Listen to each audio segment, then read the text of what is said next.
Are starting to recede, but the damage has already been done. It got one of our viewers asking a good question. Should people in our area purchase flood insurance?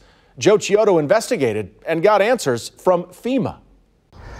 The parking lot here in Parkville at English Landing Park was just covered in water a few days ago. As you can see, the good news is it is receding a bit. But with spring still ahead of us and more rain on the way, FEMA is now sending an urgent message to anyone experiencing the flooding like we see right here. They say if you wait until it hits, it's simply too late. Rushing rivers and wicked waters.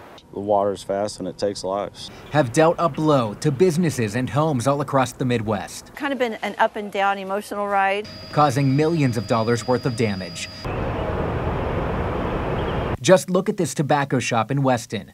Right now it's got about 4.5 feet of water in it. How long have you been working with FEMA? 10 years. Mike Scott is FEMA's Mitigation Division Director for the Midwest. He says making sure floodwaters don't drain the bank comes down to preparedness and preparation. How many people actually take advantage and get flood insurance before it's too late?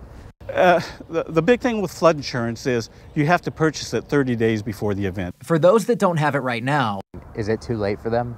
It's too late for them for the current situation. However, as you know, wherever it rains, it can flood again, and we're just hitting the peak of our severe spring storm season, and the opportunity to grab that flood insurance is now. Still, many people don't listen. In Missouri, Kansas, Nebraska, and Iowa, FEMA only has 52,000 policyholders. The numbers get worse closer to KC. He says less than 10% of people in the KC area living in high-risk flood zones have flood insurance.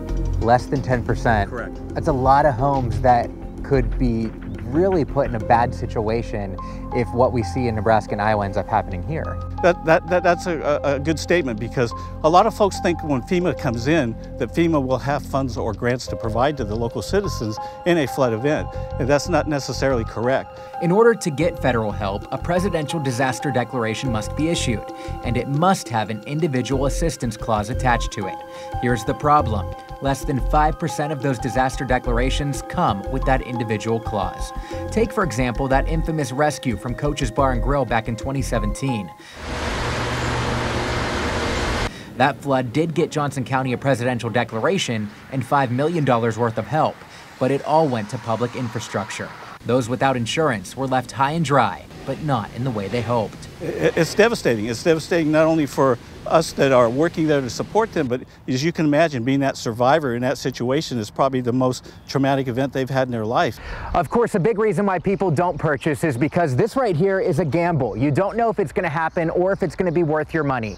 FEMA does admit that in areas like Parkville, where you're at a high risk, your insurance policy likely will be higher. But in other areas, it could simply just be a few extra $100 a year to give you some peace of mind. They do have a pretty handy tool on their website, the Flood Map Service Center. You simply type in the address of your home and it will tell you the exact risk zone that you're in. Then you can make a decision whether or not it's worth to purchase that insurance. In Parkville, I'm Joe Chiodo, KCTV5 News.